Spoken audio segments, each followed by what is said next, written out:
Iya, kalau terbuka kemungkinan yang mana yang memungkinkan? Apakah Ahok versus Anies atau Ahok dan Anies? Saya nggak tahu. Hmm. Yang pasti bagi saya tidak ada cerita Ahok dengan Anies.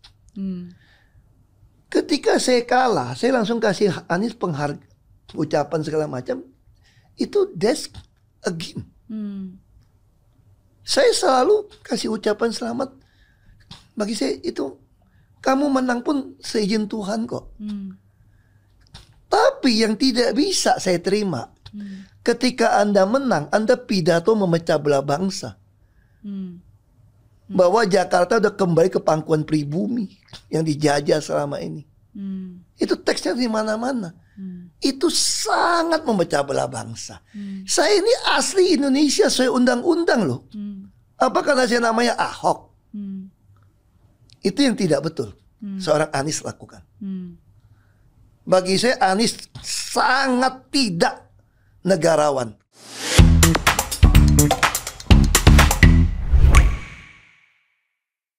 Kalau PDIP sebenarnya agak sedikit landai dan normatif ya ketika menyikapi soal proposal politik Anies dan Sohibul Iman. Mereka mengatakan cukup menghormati, tapi mereka selalu mengatakan bahwa soal ketertarikannya kepada Anies Baswedan itu bukan suatu hal yang prioritas dan itu belum menjadi keputusan politik yang final. Dan bahkan elit PDIP yang lain mengatakan bahwa mereka secara soft mengatakan PDIP dan PKB itu sudah cukup untuk mengajukan calon gubernur dan wakil gubernur untuk Pilkada Jakarta. Itu kan pesan loh Bang. PKB itu dengan PKB bisa punya sikap politik dengan Anies, bisa punya sikap politik dengan PKS. Apalagi kan kemudian disambut oleh PKB bahwa ketertarikan untuk berduet dengan PKB itu kan dan PDIP itu kan di 2 provinsi.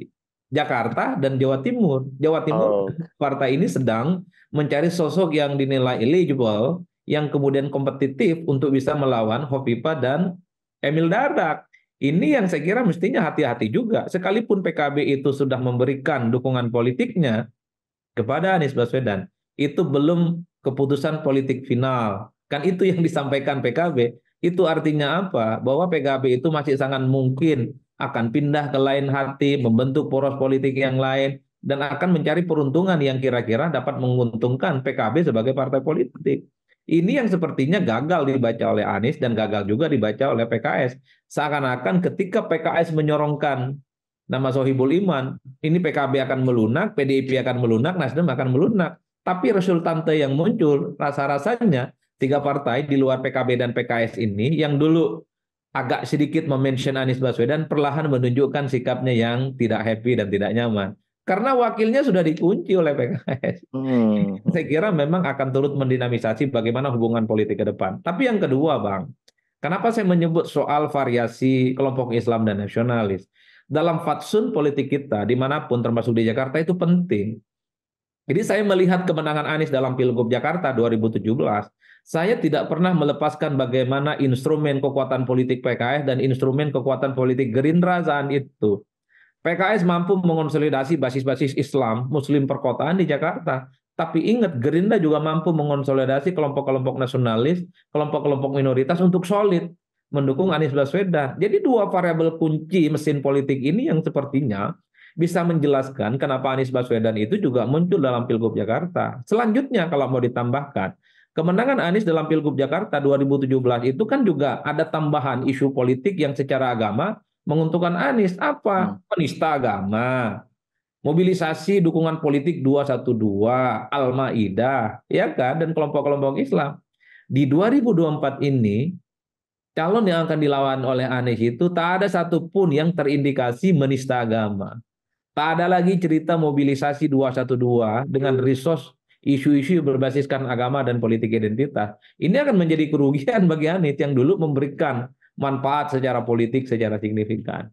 Jadi inilah yang saya kira bahwa ketika isu agama tak lagi kuat, tak ada lagi mobilisasi, isu-isu yang berbasiskan politik identitas, Anies wajib hukumnya membutuhkan mesin partai politik non-Islam, figur pendamping yang nasionalis yang bisa menutup kekurangan dan kelemahan yang dimiliki oleh Anies Baswedan. Jadi di situ PR-nya. Makanya tak mengherankan ketika proposal PKS Anies dan Sohibul Iman, ya sebenarnya Anies sekalipun tidak langsung menyambut itu dengan gembira, hanya mengucapkan selamat dan terima kasih, dan ada harapan partai yang lain akan bergabung. Cuman kan bagi kita yang melihat dari jauh, partai mana yang tarik bergabung kalau wakilnya sudah dikunci oleh PKS? Kan itu aja ceritanya, Bang. Ya, ya. Nah, tapi kan gini, nah ini menarik gitu, soal perkembangan terbaru bagaimana itu direspon oleh partai-partai lain. Nah, kalau sebelum kejadian soal PKS resmi menyatakan Anies dan Sohibul Iman, kan narasi yang berkembang terkait dengan PDIP ya, kan selalu dikaitkan dengan residu Pilpres 2024, ya kan? Kan PDIP dianggap sebagai kelompok kubu yang katakan aja kecewa dan sakit hati dengan Jokowi lah gitu. Dan Anies dianggap sebagai simbol antitesanya Jokowi karena dengan slogan perubahannya itu. Sehingga PDIP kemudian mewacanakan Anies sebagai salah satu calon karena musuh dari musuhku adalah kawanku gitu. Jadi residu Pilpres yang berbicara di sini. Nah, tapi di sisi lain kan pengalaman PDIP kaitannya dengan Anies kan pengalaman yang selalu berseberangan kan. Tadi Anda menyebut Pilgub DKI 2017 kan Anies berseberangan dengan PDIP. Terus kemudian Ahok sendiri kan pernah bilang bahwa Anies adalah figur pemecah belah. Nggak mungkin saya berduet dengan Anies gitu misalnya. Dan lain-lain lah.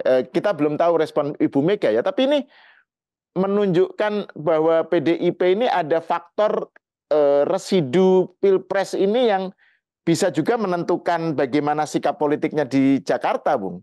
Itu gimana melihatnya? Seberapa jauh itu menjadi pemandu bagi PDIP untuk sikapnya, oke, saya dukung Anies atau gimana? Kalau membaca kecenderungan rata-rata secara umum, memang seakan-akan ada residu Pilpres ya bagi PDIP. Bahwa yang dimajukan di Jakarta dari kubu Kim seakan-akan dianggap sebagai orangnya Jokowi. Tapi saya tidak sederhana itu. Kalaupun toh Ridwan Kamil yang diusung, ataupun kader-kader partai yang lain diusung, rasa-rasanya wajah Jokowinya tidak terlampau kentara. Apalagi setelah Jokowi tak lagi jadi presiden tanggal 20 Oktober, tanggal 27 November itu kan sudah tak ada lagi warna Jokowi dalam hal itu. Jadi kalaupun toh yang diusung Ridwan Kamil atau Budi Juwandono dari Gerindra, nggak ada wajah Jokowinya di situ. Ridwan Kamil itu ya wajah Golkar, Budi Juwandono itu adalah wajah Gerindra, kecuali Kaisang yang maju. Jadi kalau Kaisang yang dimajukan mungkin sebagai wakilnya Ridwan Kamil, ada alasan untuk mempertebal argumen bahwa ini bagian dari residu Pilpres di 2024. Lah per hari ini kubu Kim juga nggak jelas mengusung siapa. Ridwan Kamil kalaupun toh maju di Jakarta, kan Golkar lebih condong ingin memajukan RK di Jawa Barat. Masih ya maju mundur lah soal siapa yang punya kesempatan maju ya. Ini rumitnya. Nah, kalau Kaisang yang kemudian bisa maju, entah sebagai calon gubernur ataupun calon wakil gubernur, pastinya sikap dan reaksi PDIP akan dikaitkan dengan soal residu Pilpres ya. Karena bagi PDIP rasa-rasanya kan asal bukan anaknya Pak Jokowi, asal bukan keluarganya Jokowi, dimanapun ada replika politik Jokowi pastinya akan dilawan dengan cara-cara apapun yang kemudian diharapkan bisa mengalahkan mereka. Kan begitu jalan ceritanya, Bang. Tapi saya justru melihat wajah lain dari PDIP. Kenapa Anies yang kemudian dilirik? Ini tentu tidak terlepas dari survei politik yang ada, bahwa apapun jadinya, ya secara survei Anies paling mentereng dan paling kuat per hari ini ya. Kita tidak tahu bagaimana ke depan.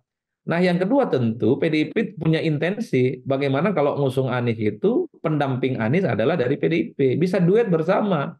Artinya apa? PDIP dan Anies adalah dua entitas yang selama ini kalah dalam Pilpres sangat mungkin akan berduet. Dua entitas yang kita sebut ini adalah orang-orang yang saya kira punya semangat yang sama. Siapapun yang diusung oleh kubu kekuasaan dari kubu Kim harus dan wajib dikalahkan oleh mereka. Jadi ini soal kepentingan politik saja, Bang. Soal residu dan tidak residu itu lain hal ya. Tapi bagi PDIP, kalau tak ada kader mereka bisa maju bersama Anies, bukan tidak mungkin mereka itu akan membentuk poros politik yang lain. Buktinya, ketika proposal politik muncul dari PKS, Anies dan Sohibul Iman, PKB bicara yang lain dengan PDIP. PDIP main mata lagi dengan PKB bahwa dua partai ini sudah cukup menjadi poros politik maju di Jakarta dan mungkin juga di Jawa Timur. Itu artinya apa? Anies bukan target man, bukan target utama. Jadi Anies ini ditarget karena dia punya keuntungan politik dengan elektabilitas yang relatif signifikan. Tapi kalau kemudian tak ada kader PDIP yang bisa mendampingi Anies, ya bukan tidak mungkin PKB sedang mencari partai yang lain yang siap berkoalisi. Yang penting kader PDIP bisa maju di dalamnya. PDIP itu banyak kadernya, disebut Ahok. Elektabilitas Ahok itu tinggi loh Bang, masih masuk 3 besar. Di situ ada Andika Perkasa, ada Risma, ya kan, ada Azwar Anas. Dan PKB juga memunculkan nama Ida Fauziah. Dari nama-nama ini saja bisa didiagnosa soal kemungkinan kalau kedua partai ini berkongsi, PDIP dan PKB, di luar Anies Baswedan tentu saja, siapapun nantinya yang akan diusung. Jadi hati-hati juga, sekalipun Anies dalam tanda kutip sering dimention oleh partai lain, bukan ada jaminan partai-partai di luar PKS ini akan begitu mudah memberikan dukungan politik mereka. Politik ini kan soal untung dan rugi, udah itu aja jalan ceritanya, soal yang lain. Nah, kalau gini, kalau misalnya nih, kan PKS sudah mengajukan nih paket Anabul tadi. Terus kemudian PDIP tiba-tiba mengajukan paket Anies dan katakan aja kader PDIP gitu. Kira-kira Anies akan milih kemana? Kalau mengingat bahwa tadi Anda menyebut faktor voters itu untuk bisa memenangkan pemilu harus menghitung bukan hanya suara kubu Islam tapi juga kubu nasionalis gitu. Nah, kalau misalnya PDIP mencalonkan, tetap masih mencalonkan Anies dan wakilnya dari PDIP misalnya.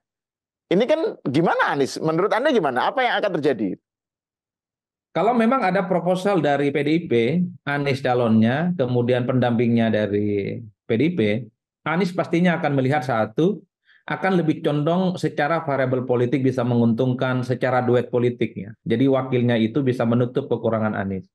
Itu hukum alam secara politik. Yang kedua, Anies ini pasti berhitung. Kalau proposal dari PDIP itu bisa menambah dukungan partai-partai politik yang lain, bukan tidak mungkin proposal itulah yang akan diterima.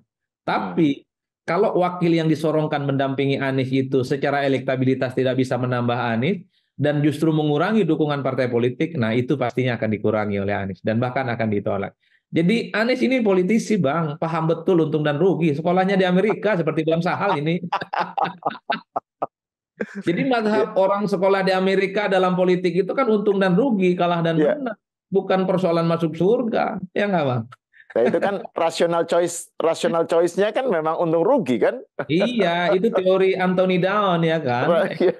Hukum ekonomi berlaku dalam hukum politik. Anies saya memahami adalah sebagai sosok politik dan menurut saya seorang politisi yang rasional. Jadi nanti kalau ada proposal-proposal politik lain, entah dari PKB, entah dari Nasdem, ataupun dari PDIP, soal wakil yang akan diusung mendamping Anies, Anies akan dihitung. Wakilnya itu bisa menambah elektabilitas dan bisa mengunci kemenangannya, dan bisa menambah dukungan-dukungan partai politik yang lain. Nah, proposal PKS ini kan sudah mulai memunculkan resistensi.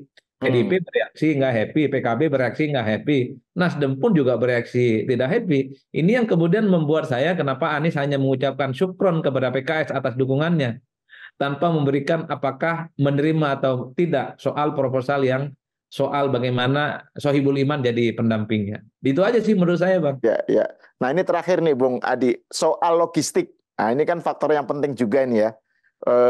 Kan Anda, Bung Adi juga pernah menyebut bahwa salah satu pertimbangan yang pasti dihitung oleh calon itu adalah soal logistik. Nah, dengan adanya Anies Sohibul Iman, itu bagaimana soal logistik itu menjadi kekuatan atau kelemahan? Dan apabila Anies ke lain hati, bagaimana aspek itu? Ya memang ketika duet Anies dan Sohibul Iman ini mengemuka, satu-satunya yang selalu menjadi tanda tanya publik yang selalu disimpan ya. Ini soal bagaimana resource ekonominya yang bisa dikapitalisasi. Karena apapun pilkada itu kan butuh mobilisasi modal dan logistik yang di atas rata-rata Bang. Sekalipun di Jakarta itu dikonotasikan pemilih rasional, tapi alat-alat kampanye meyakinkan pemilih juga butuh logistik yang tidak memadai. Kalau melihat kecenderungan secara umum, Anies dan PKS ini kan dikonotasikan sebagai politisi yang tidak terlampau kuat logistiknya. Bahkan ada yang berkelakar, ini kan sangat doafa banget gitu ya. Jadi mesin politiknya mungkin bisa akan terbatas. Sekalipun kita tahu bahwa PKS itu punya basis politik yang cukup solid dan militan. Pendukung-pendukung Anies juga cukup solid dan militan. Mereka sering melakukan kegiatan-kegiatan politik yang sifatnya partisipatoris, didasarkan atas misalnya dana yang mereka koordinir. Tapi seberapa kuat, Bang? Karena itu tidak terlampau gampang sebenarnya untuk diskualifikasi. Sementara kandidat-kandidat yang lain, dukungan logistiknya kan cenderung berlimpah. Dalam konteks itu perlu, sepertinya memang Anies juga mempertimbangkan faktor logistik soal siapa yang kira-kira bisa mensuplai dan menyediakan kepentingan-kepentingan logistik untuk memudahkan dan melancarkan kampanye politiknya yang ada di Jakarta. Ya tentu partai-partai di luar Islam jawaban politiknya, Bang. Tidak segampang yang kita bayangkan.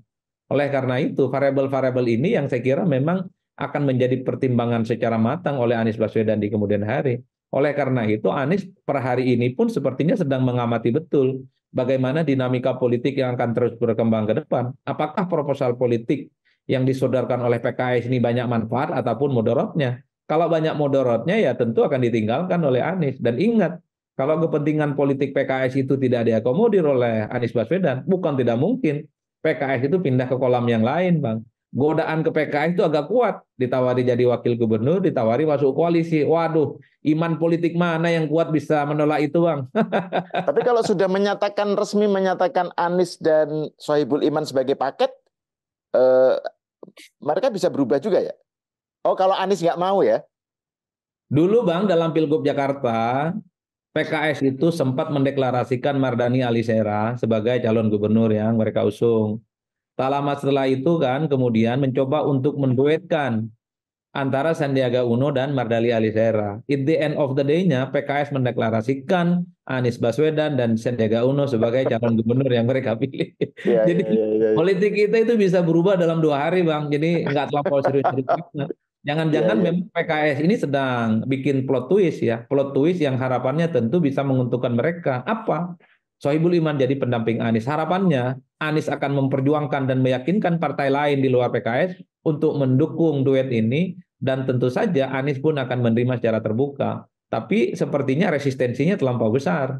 Ya, partai-partai di luar PKS. Nah, sekelas PKB aja bereaksi kok. Yang ngomong deadlock dan mendukung dan soal kemungkinan menutup pintu berkoalisi dengan partai yang lain kan bukan partai lain, Bang. Yang ngomong PKB loh.